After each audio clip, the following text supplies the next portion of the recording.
change bits, first thing I do, of course, is to cut the power off. Best way to do that is to unplug the router so it can't start accidentally. Check it with a switch to make sure it's off. And I have two wrenches. One wrench I'm going to grab the spindle right there of the motor, and the other one I'm going to grab the big nut on the collet. Open it up, pull out my bit, and stick in my 90-degree bit, and then tighten it back down. Okay, we're ready to go now, except for setting the depth. We do that the same way. We find our Shalom star marking, loosen the clamp right here, and I need to go stick the bit out a little bit further, just until the bit drags in that line. That sounds about right. Lock it back down, and we're ready to cut again. So what we're going to do with the 90-degree V-groove bit, which I've already put in the machine, so I'll just show you with the profile bit, is to make the crystal background. We're just very simply going to make little circles with it, and the part that's left sticking up is that little crystal shape. And then we'll make another one right next to it, another one right next to it, another one right next to it, and just keep going over this entire surface, which takes quite a while when you have thousands of cuts. But it does make a very pretty design. Earmuffs on, vacuum on. Make sure you have a good grip on the router when you insert it into the wood, because it can jump. Once the bit is fully inserted, move your hands to the large base plate for better control.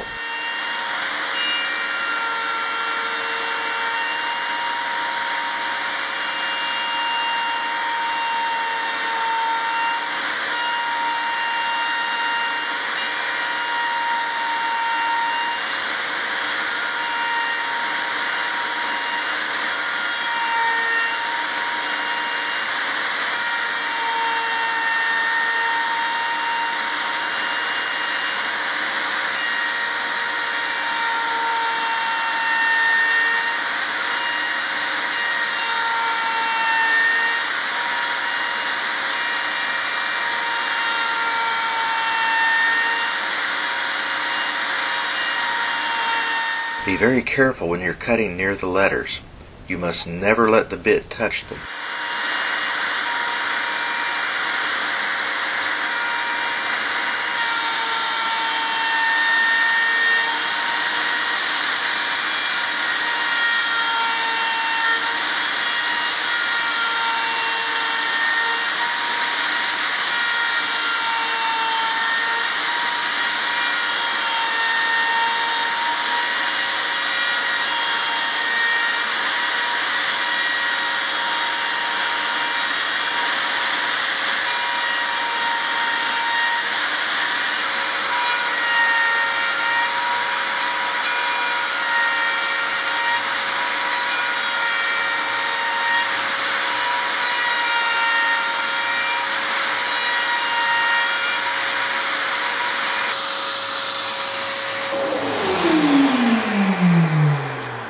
Okay, let's stop here for a moment and take a look at what we have. You want your points to be consistent in size, but you don't want them to be all identical. So this one being just a small point here, this one being large here, this one being sort of comma shaped. The variation is very attractive.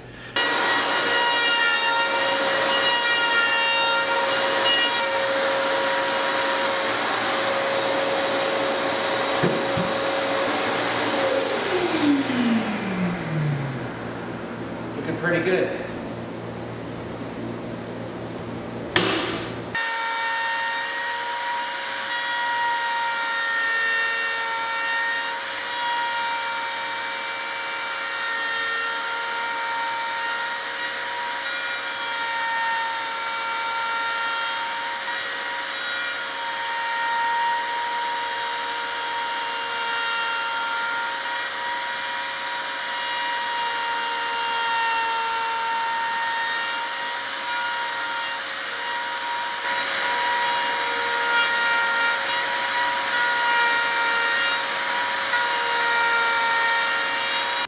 As you can see, the 90-degree V-groove bit is removing a lot of wood.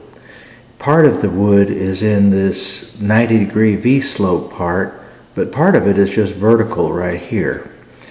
And sometimes if you have a lot of this to do, you may want to save some time by taking a straight bit like this and cutting down to that level right there, just above where you want these points to be. Take out this whole area back in here, and then your 90-degree V-groove bit can move a lot faster through that, and it's less wear on the bit too. And I call that lowering the surface, which is a very useful technique, especially on very large projects.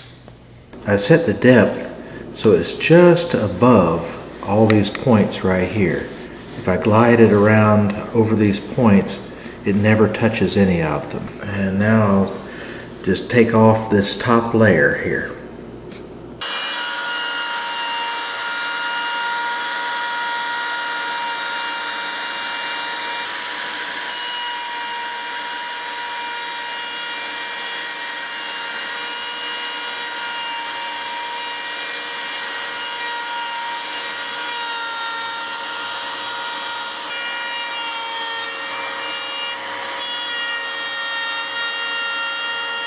Straight bits cut very fast. That's good, but if you touch a letter with them, the project may be ruined. Here I made the mistake of cutting behind the bit, where I can't see clearly what the bit is going to cut. Sure enough, I touched the letter.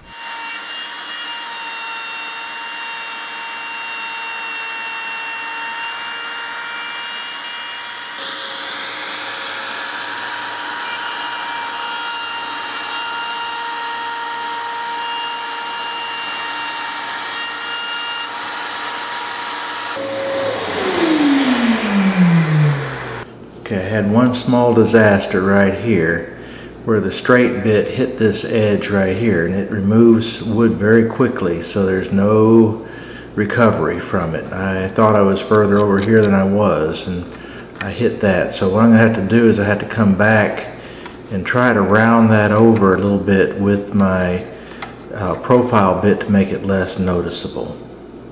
So it's not quite perfect, but no one's ever going to notice that little defect.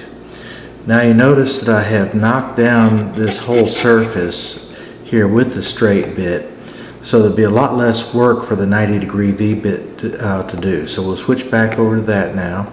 And again, this is a technique that I use on larger carvings, and also it's just a different style too altogether, because sometimes you might want to have a raised letter against a smooth background. That's really nice if you have some very pretty grain wood and you want to show off the grain of the wood.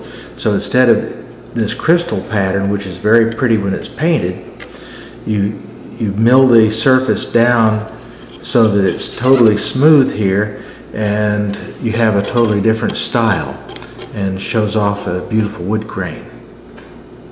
So now I'm ready to finish the crystal background here. So I set the depth of my bit either by the story stick or just by putting it back on here and seeing where it feels right.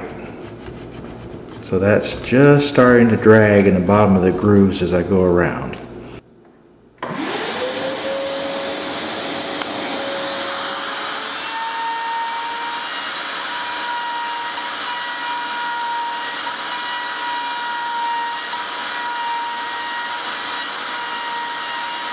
With the background lowered, I can cut much faster and with less effort. Always turn the carving so you have the best view of what the bit is going to cut.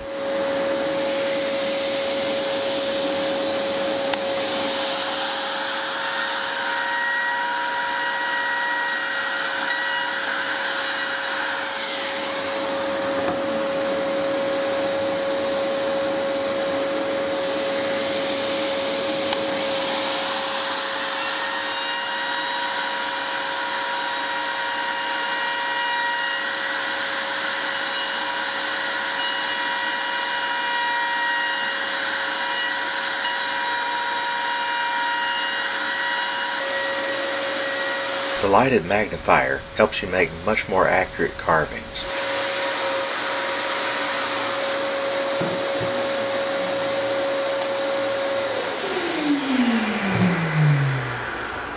Alright, finished. Lift the frame off. And here's our carving. Let's take a close look at the surface and see what it looks like now. All the little points are consistent, but there's nothing that's identical, and I made it a point. Here they started to all line up, and I thought, no, I really don't want that. So I want it to be more like this, where there's no particular pattern to them. Some are small, some are large, but they're not all in straight lines like kernels of corn.